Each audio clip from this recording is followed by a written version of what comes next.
it in here.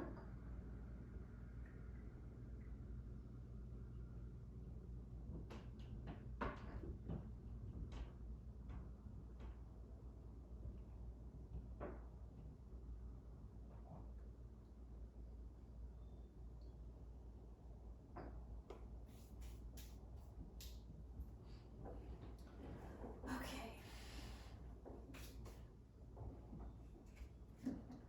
So today we're going to read Drawing Down the Moon by, what's his name? Radcliffe G. Edmonds III. Context, figures, acknowledgements, works cited. Drawing Down the Moon, Chapter 1. Drawing Down the Moon, Defining Magic in the Ancient Greco-Roman World. She strives with the reluctant moon to bring it down from its course in the skies, and makes hide away in the shadows the steeds of the sun. She reins the water in and stays the downwinding stream. She turns life into trees and rocks, and moves them from their place. Among sepulchres, she stalks ungirded, with hair flowing loose, and gathers from the yet warm funeral pyre the appointed bones. She vows to their doom the absent, fashions the waxen image, and into its wretched heart drives the slender needle. And other deeds 'twere better not to know. Introduction. Magic. The word evokes the mysterious and the marvelous, the forbidden and the hidden, the ancient and the arcane. Deeds that it is better not to know. Drawing down the moon and reversing the river's flow, like sticking pins into wax images and stealing bones from funeral pyres, are typical examples of magic. And Ovid's Hypsipyle, not sure what that is. Oh, it's blank. Okay, accuses Medea, her rival for her lover Jason, of doing such terrible things. Drawing down the moon from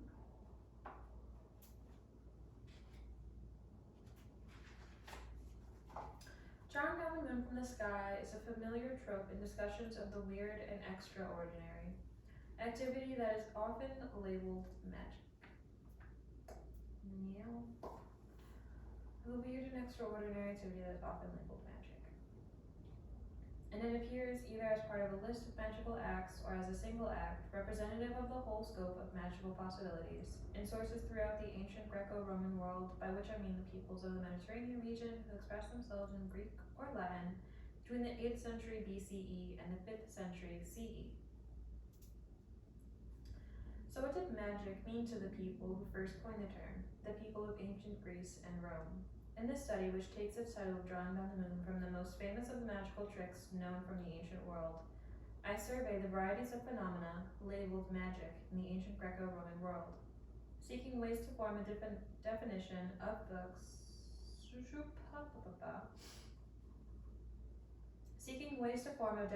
magic to understand the uses of the label. I discussed ancient tablets and spellbooks as well as literary descriptions of magic in the light of theories relating to the religious, political, and social context in which magic was used. I also examined the magicians of the ancient world and the techniques and devices they used to serve their clientele. Bindings and curses, love charms and healing potions, amulets and talismans. From the simple spells designed to meet the needs of the poor and desperate to the complex theurgies of the philosophers, the people of the Greco-Roman world did not only imagine what magic could do, they also made use of magic to try to influence the world around them. The study of magic in the Greco-Roman world is not merely an exploration into the weird and wonderful, an antiquarian search for the colorful corners of the ancient world. Understanding why certain practices, images, and ideas were labeled as magic and set apart from the normal kinds of practices provides insight into the shifting ideas of normal religion in the Greco-Roman world. Normative religion is that which both follows the model of socially accepted religious activity and expresses that model for the community. And from our own contemporary cultural context, we tend by default to think of normative religion in terms of institutionally sanctioned, correct ways of believing, orthodoxy, and of practicing religion, orthopraxy.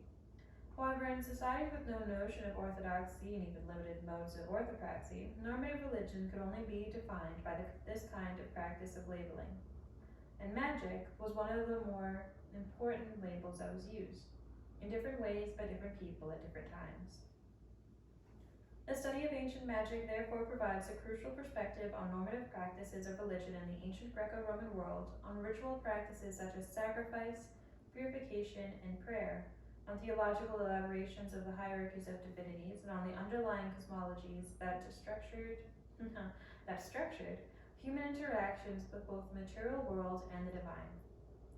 The evidence for magic comes not only from the familiar literary traditions of the classical world, the spectacular and memorable images of ghosts, witches, and demons, and the fantastic powers of metamorphosis, erotic attraction, or reversals of nature, such as the famous trick of drawing down the moon.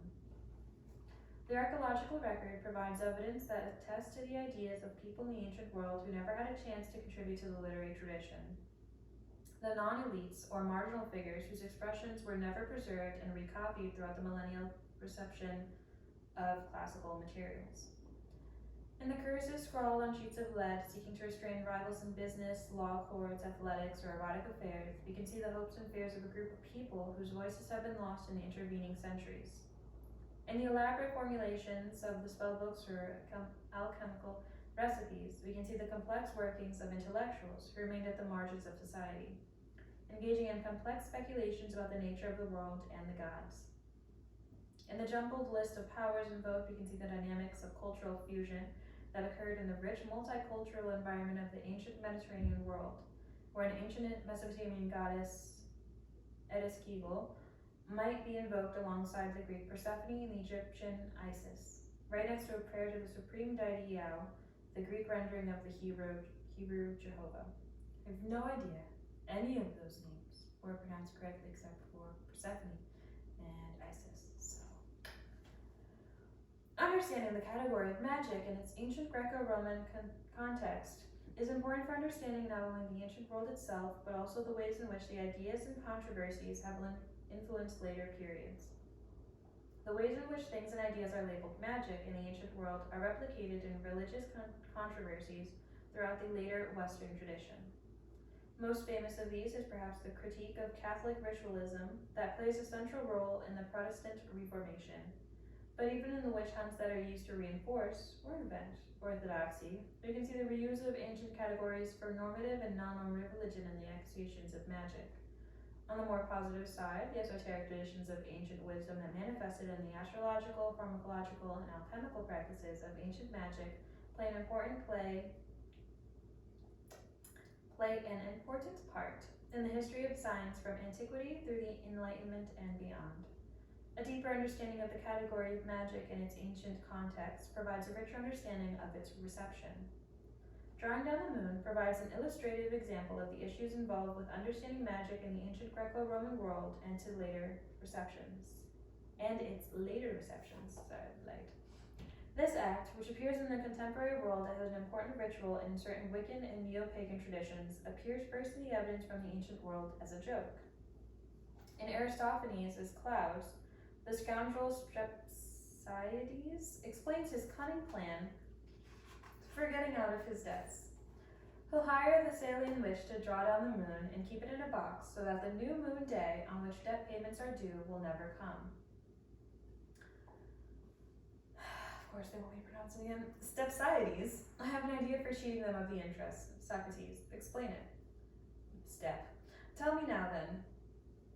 Socrates, what? Streps. If I should hire the Thessalian witch woman and draw down the moon at night, and then I lock it up in a round case like a mirror, and then I keep it guarded, Socrates, and what would you gain from that?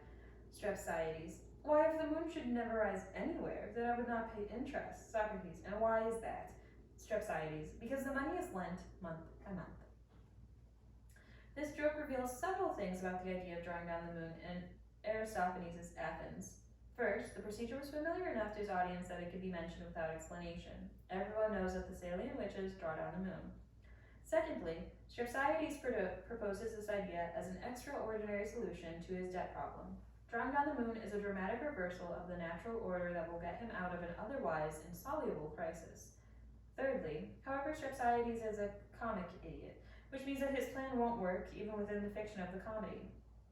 The extraordinary feat of drawing down the moon is actually a worthless sham, good only for a laugh at society's expense. This same constellation of familiarity within the tradition, coupled with either extraordinary power or worthless superstition, appears repeatedly in evidence for magic throughout the ancient Greco-Roman world. It is worth probing, however, how exactly this extraordinary nature of magic appears throughout the evidence. What? It is worth probing, however, how exactly this extraordinary nature of magic appears throughout the evidence. What is magic? To answer this question, we must start with a definition of magic that can help us make sense of the evidence. I therefore propose that magic is a discourse pertaining to non-normative ritualized activity in which the deviation from the norm is most often marked in terms of the perceived efficacy of the act, the familiarity of the performance within the cultural tradition, the ends for which the act is performed, or the social location of the performer. Each piece of this definition needs unpacking, and its usefulness can be demonstrated through a closer examination of some of the evidence for drawing down the moon. First part of this chapter, defining magic in maybe the second part of this chapter, subcategory of this subsection of this chapter, defining magic in the ancient Greco-Roman world, subsection 1, maybe 2, magic and the art of bicycle maintenance. In a review of several scholarly works on magic in the ancient world, Sarah Iles Johnston refers to Marvin Meyer's comparison of the scholarship on magic to riding a rather rickety bicycle. We continue to make progress in understanding ancient magic as we pedal forward and working with the evidence, We continue to make progress in understanding ancient magic as we pedal forward, working with the evidence. But every once in a while we need to stop and do some maintenance on the bicycle itself, our definition of the category of magic. The definition will always be a bit rickety, but if we spend all our time and energy in trying to fix it up, we will never make any progress. Nearly 15 years after her reflection, however, it may be time for some more works on the definition of magic. Defining magic is notoriously problematic, and the comparison is often made to Supreme Court Justice Stewart's famous comment on pornography. He couldn't quite define it, but he knew it when he saw it. When people see an example of drawing down the moon, most would know it as magic, even if they can't articulate why. This sort of intuitive definition is the starting point for any kind of classification. But if it remains the end point as well, the definition will be full of tacit and unexamined presuppositions that do more or less violence to the subject under investigation. We can move, however, from an intuitive to an analytic definition by making explicit and examining the presuppositions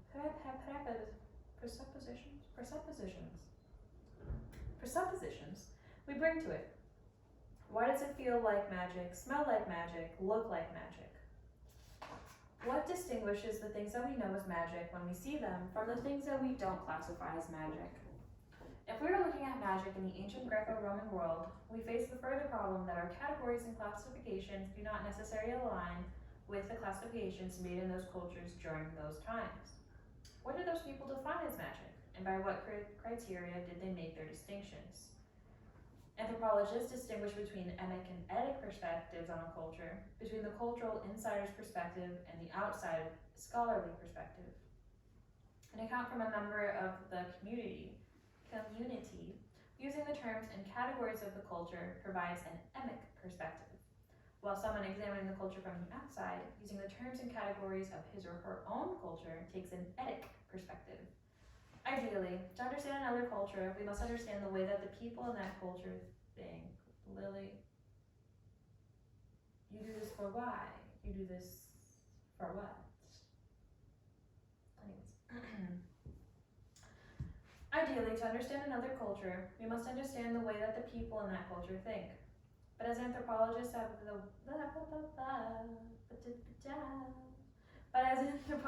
shown, an outsider can never fully adopt an insider perspective. Lily, I swear to fuck. Hey buddy, stop it. Would you like some love?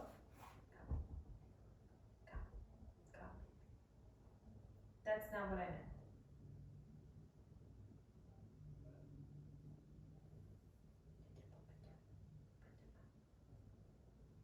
What is mapper? Are you going through it, buddy? You look like you're going through it. Here, why don't you take a seat? Take a little seat.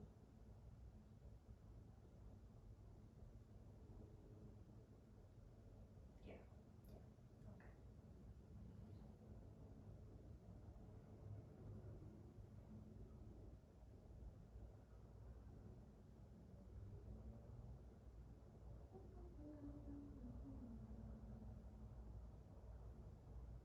Everything's fine. You don't have to take it out on the carpet. I'll just give you love.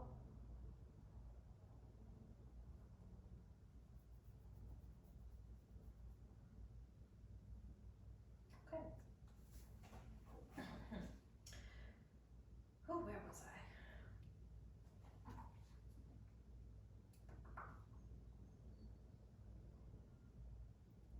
But, as anthropologists have shown, an outsider can never fully adopt an insider perspective. In the case of the ancient Greco-Roman world, we are separated too far in time, and for many of us, in space as well, to merge seamlessly into the world of those we study.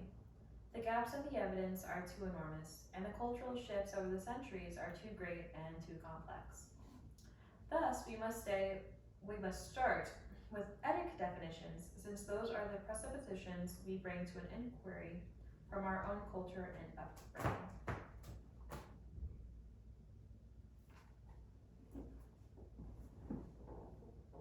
Go away.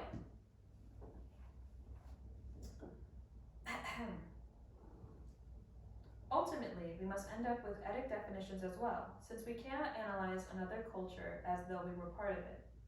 So for the modern scholar, magic will always be an etic category, formulated for the purposes of, of analyzing and understanding the ancient Greco-Roman world. If we want to make sense of the evidence for ourselves, we cannot do without definitions altogether.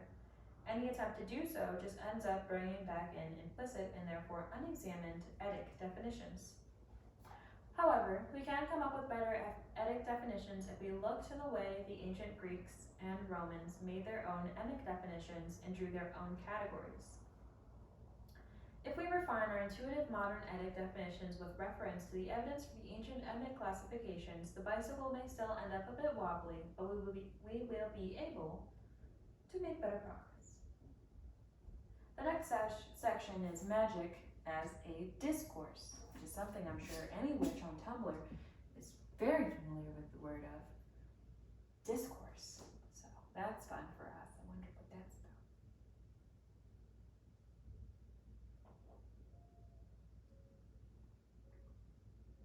Scruffles, I did not throw that there for you. I threw that there for your sister. She seemed very involved with that corner. I had to break it up.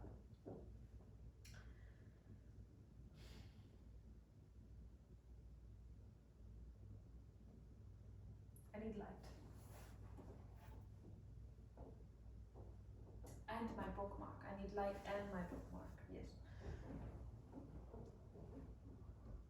Okay. There's no. You see, there's not very far that it could go. So you understand my confusion? I'm quite sure that's fine. We'll just.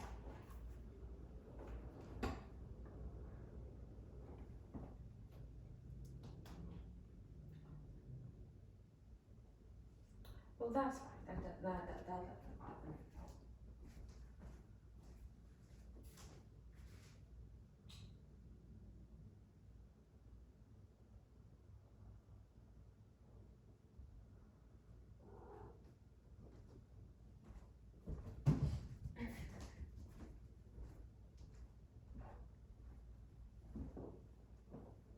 Let me.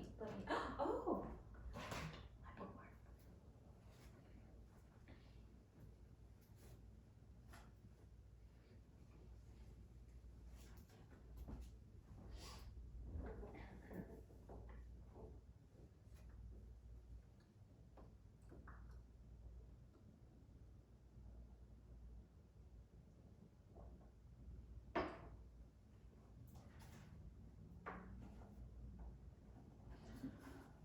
All right. Now that we have illumination and tea and my bookmark has been returned and Lily's wandered off somewhere, let's begin. For the next subsection, magic as a discourse.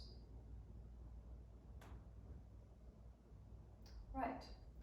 One of the most useful adjustments in the recent scholarship on magic has been the turn to considering magic as a dynamic social construct instead of some particular reality. Magic is not a thing, but a way of talking about things. It is thus a discourse like sexuality or religion or science or literature or indeed pornography. Such a discourse as Foucault. I don't pronounce names. I don't pronounce names or words. Okay? Okay. Such a discourse, as Foucault points out, always has a history, since such a way of talking about things shifts over time as different people do the talking. When we speak of magic, therefore, we should always explain magic for whom. Any specific piece of evidence from the Ancient Greco-Roman world provides an example of magic for that particular person, from one particular perspective. To speak of magic in the Ancient Greco-Roman world is thus to refer, loosely, to the whole range of things that various people in those cultures during those times could label as magic. Scholarship over the past few decades has pointed to the ways the discourse of magic has been used to denigrate the other. Magic has been a colonialist tool to denigrate the colonized. We have real religion, they just have magic. But even before that, magic was a Reformation tool to denigrate traditional Catholic religion, barren ritualism, or an Enlightenment tool to denigrate religion in general, primitive superstition. All of these negatives,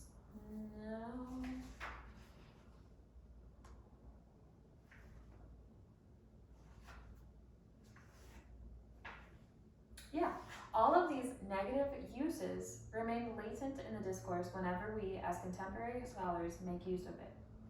But it is worth noting that the history of the discourse also includes positive senses of magic. In the Renaissance, for example, magic was used as a term to designate the rediscovered wisdom of the ancients. While in the 20th century, the term magic was at times reappropriated from colonialist discourse to indicate the romanticized other as positive in contrast to soulless modernity. These conflicting uses of the discourse do not mean that we should or can discard magic as a useful way of talking about Greco-Roman antiquity. The shifts between positive and negative evaluations are not merely the pendulum swings of history, but inherent in the nature of the discourse of magic itself. The next subsection, beyond the grand dichotomies, magic as non-normative. Throughout the scholarship dealing with magic, not just in the ancient Greco-Roman world, but for cultures in various times and places, magic is often set up in opposition to religion, but the opposition of magic to science also often appears. Intuitively, it seems we tend to define magic as that which is not real, or that which is not real religion. I skipped a word. Intuitively, it seems we tend to define magic as that which is not real science or that which is not real religion.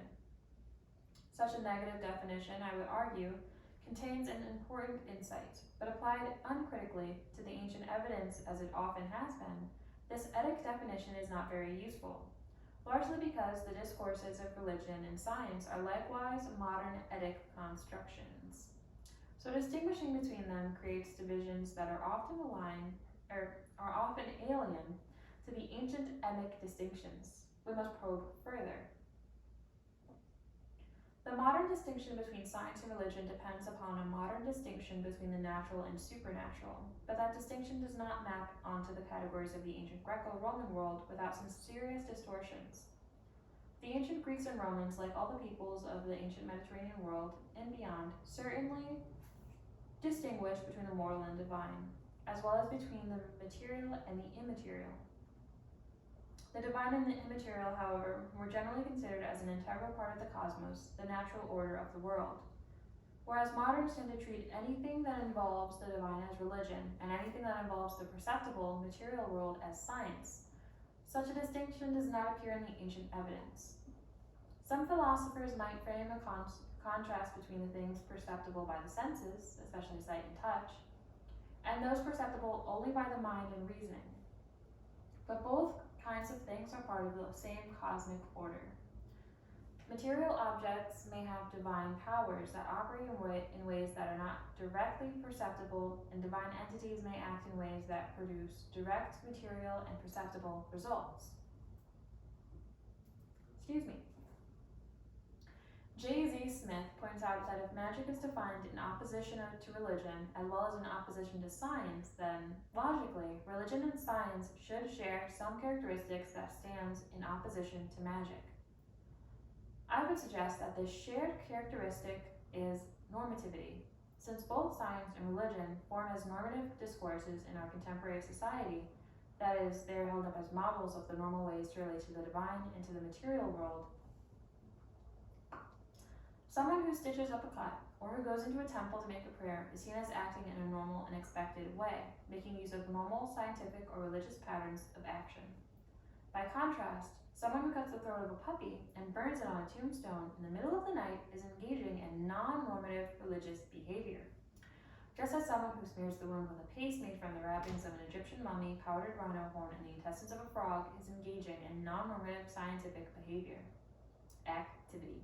Non-normative scientific activity. Both such actions might well be labeled magic by an observer, but whereas a modern observer would draw the distinction between science and religion, an ancient one would simply characterize both actions as abnormal. What counts as normal, however, differs from culture to culture and era to era. And even within a given culture at a particular time, what is considered normal may depend on a complex of circumstantial factors. Abnormality, moreover, is not absolute. There is a whole spectrum of differences from the norm. The concept of a hierarchy of means is useful here. To achieve any end, there is a whole range of means that might be employed. But some means are more highly valued than others because of their difficulty, cost, or efficacy. Normal means are in the middle of the hierarchy. The ordinary way to solve a problem is the one most often adopted. Something that is high on the hierarchy of means is only rarely employed. It may be perceived as having higher efficacy, but it is much more troublesome or expensive or difficult. If you are trying to kill a fly, a grenade launcher will probably take care of it, but there are simpler solutions like a rolled up magazine. On the other hand, a well-designed fly swatter is more likely to succeed than the magazine, but it may not be immediately at hand. So the choice of means always involves weighing the costs and advantages, especially when opting for something out of the norm. It is also crucial to remember that abnormality is double-edged. It may be either inferior to the normal or superior. Something that differs from the norm may be considered deviant in a bad way, failing to meet the expectations for ordinary action. But at times, the normal way of doing things is insufficient to the situation, and an abnormal solution needs to be sought. Something better and stronger than the ordinary. Non-normative behavior is thus extraordinary, out of the ordinary and normal way of doing things, but it may be extraordinary either in a negative or a positive sense. The evidence labeled magic in the ancient Greco-Roman world shows both these positive and negative labels of abnormality. Although much of the labeling applies to things considered negatively deviant, in some cases the deviation from the norm is marked as a marvelously positive thing. The next subsection is magic as ritualized activity, and my throat is dying.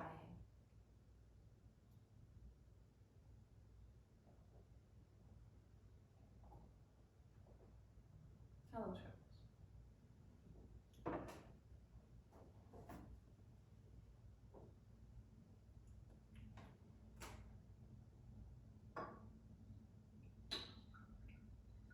I don't even know if this is hot anymore. I think we're about a third of the way through, so this might be a good place to just stop, you know. Maybe this will be like a 3 parts per chapter. I don't know.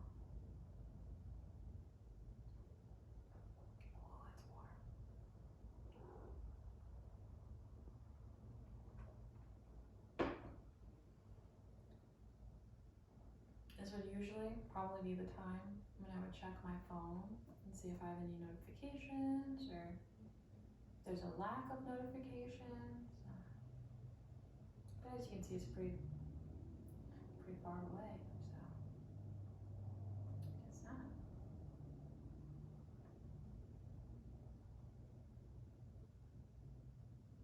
You have a lot of fur coming off you, buddy. We're gonna give you a nice brush later.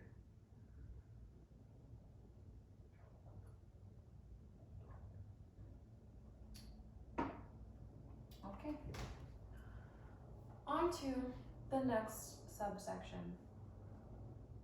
Magic as ritualized activity. As J.Z. Smith points out, magic is always only one of the ways in which a society can mark deviation. Not every social deviation is labeled magic, or even could be.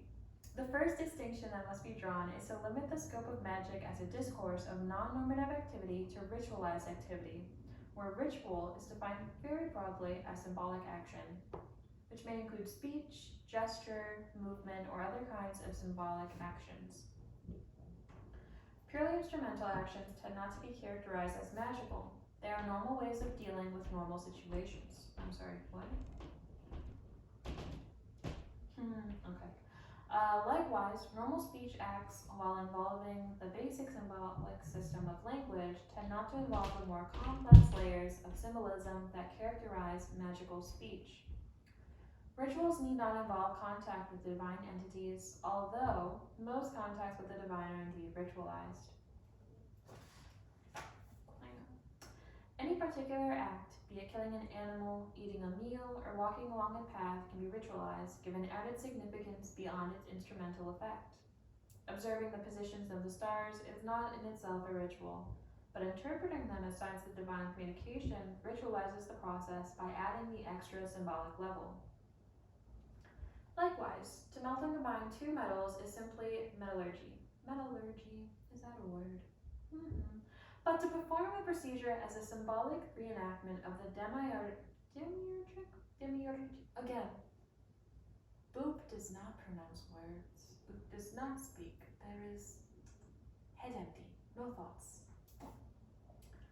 Reenactment of the demiurgic, if it's metallurgy, is it demiurgy?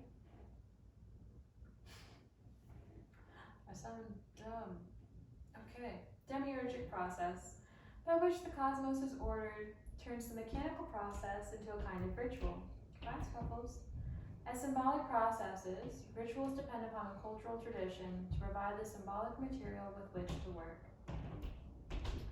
One way of understanding magic as a discourse of ritualized activity is on the analogy of language, analyzing rituals like speech, acts that draw upon a religious and cultural tradition in the way that linguistic speech acts draw upon the tradition of the language.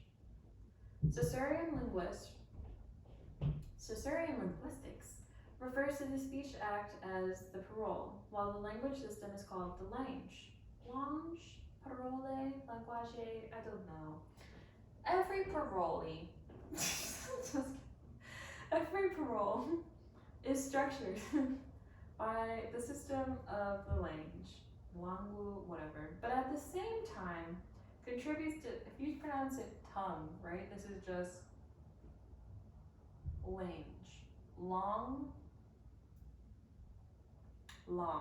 tongue, long. I'm gonna go with long, with like a wide A sound, you know?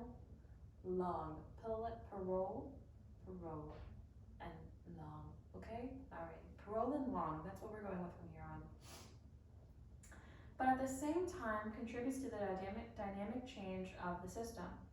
So too, every ritual act, be it a prayer or a sacrifice or an elaborate consecration, is a particular articulation of ideas within the system of the religious tradition and, at the same time, serves to shape the continuing tradition. As scholars, we must remember that we only have individual paroles for our evidence and that any reconstruction of the lange, long, we just got it on long, is the result of our analytic activity. The ritual tradition, then, of any particular community may be seen I know this word, it's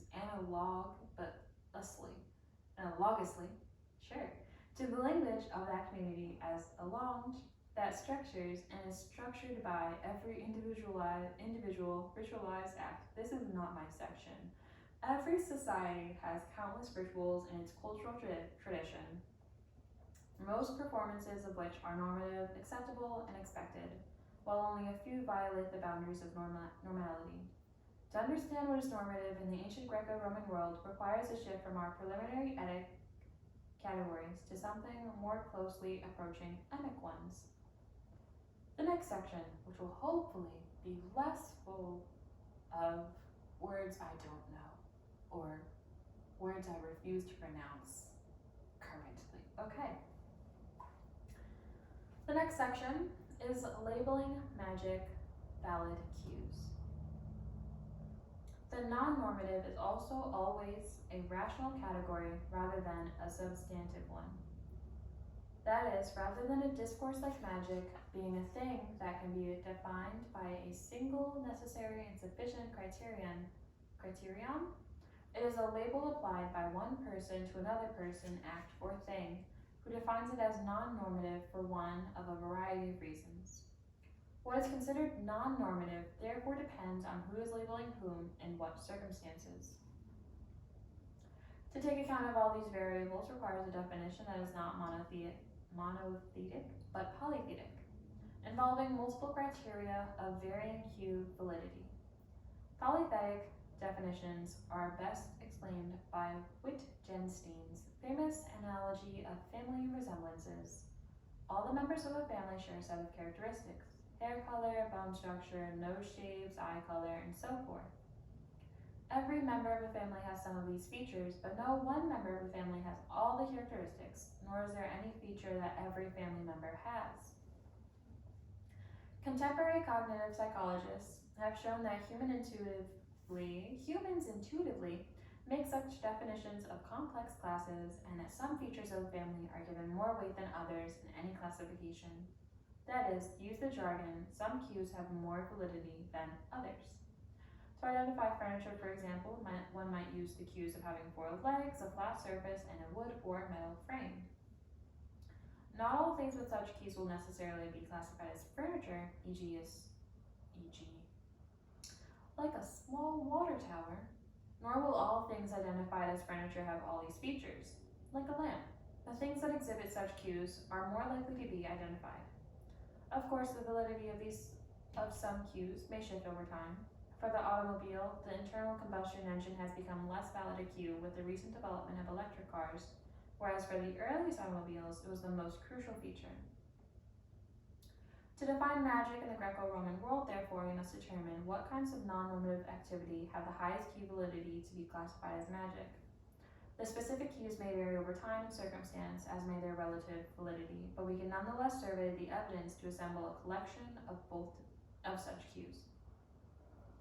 The valid cues in the ancient world differ notably from those most significant in modern or early modern Europe or in contemporary scholarship, since the ideas of non-normative behavior have shifted notably.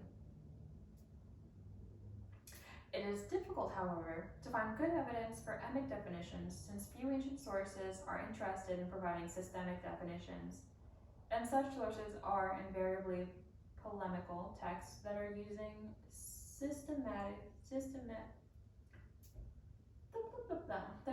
systematicity as a rhetorical device to validate their arguments.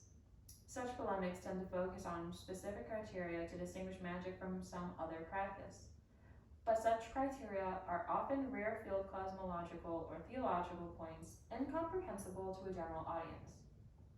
And we should be wary of trying to extrapolate a generally applicable definition of magic from these particular polemics.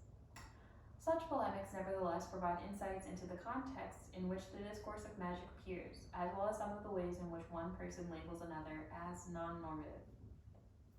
I would like to point out here again, Boop does not pronounce things, Boop does not know words, Boop does not know names. Just gonna keep going, okay. One favorite tactic in the attempt to recreate the emic categories, especially among classical philologists, is to look to specific words used in contexts that seem to involve magic. Although there is a certain amount of circularity in the process of choosing such contexts, it helps that the modern word for magic in English and other European languages is directly related to the Greek term magos or magiae or magicae, as are the Latin terms magus, magia, magica. The magos, magus, is someone who performs magia, or magicae, magica. These cognates provide at least a starting point for a lexical study, but as many scholars have discovered, problems arise almost immediately. Magos and related terms appear in only a few of the contexts in which the same kinds of practices are being described. Other terms are frequently found instead. Moreover, the term magos at times seems to retain its original meaning of a particular kind of priest from Persia. So, although it is a cue with fairly high validity, the word is neither a necessary nor sufficient marker of a magical context. Philological studies have turned up a collection of other words that often appear in contexts that look like magic to scholars who know it when they see it. Excuse me. Although none of these words provide a necessary sufficient indicator of magic, a few do seem to correlate best with magical contexts, providing relatively high cue validity. The word goes and goetia are often strongly marked with non-normative activity. They might be rendered sorcerer and sorcery in English.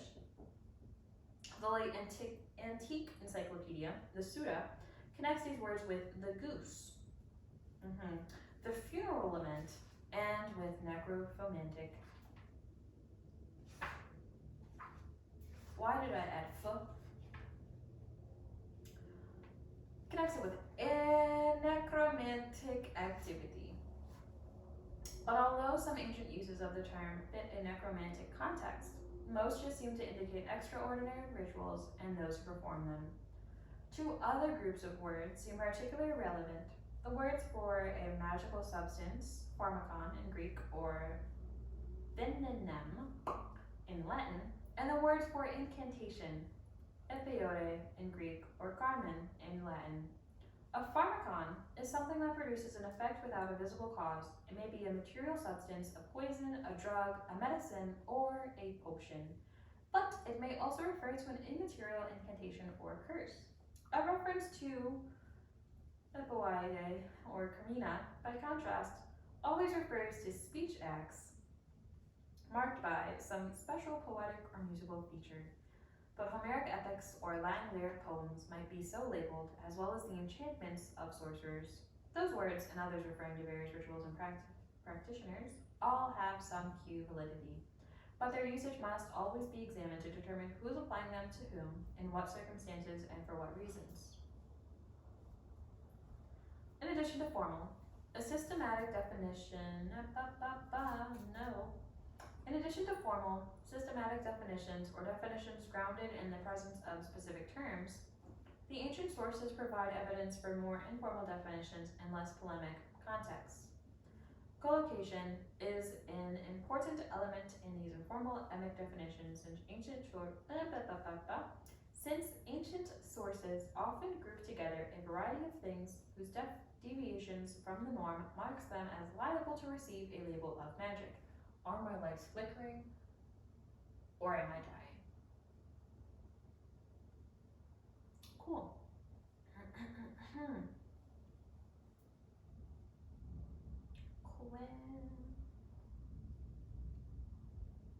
This kind of definition by association helps to expand the range of activities that can be labeled magic, since something explicitly marked as magia in one text may be listed with a number of other things that, even if not explicitly marked, may well be classified as magic. A survey of the things associated with the terminology of magic, with particular systematic definitions of magic in contrast to other practices, and the things collocated with them in the ancient evidence provides the best way to refine the basic definition of magic as a non-normative practice with the cues that are most valid in the Greco-Roman world. Good God, do they hate short sentences. Drawing down the moon provides a good test case, since it is often listed among a whole variety of practices that contravene the natural order, and those who perform the drawing down of the moon are often depicted as performing all sorts of other non-normative practices. The next section is the Etic perspective, Fraser versus Weber and beyond. We have reached the halfway point, technically, in this chapter, which is, I think it's like 34 pages. Yeah, this continues. So, we're going to call this the close of part 1 of 2. Possibly this might be the middle of the second part. I talk a lot. Thank you for joining me. Please drink more tea. Thank you for watching my cat.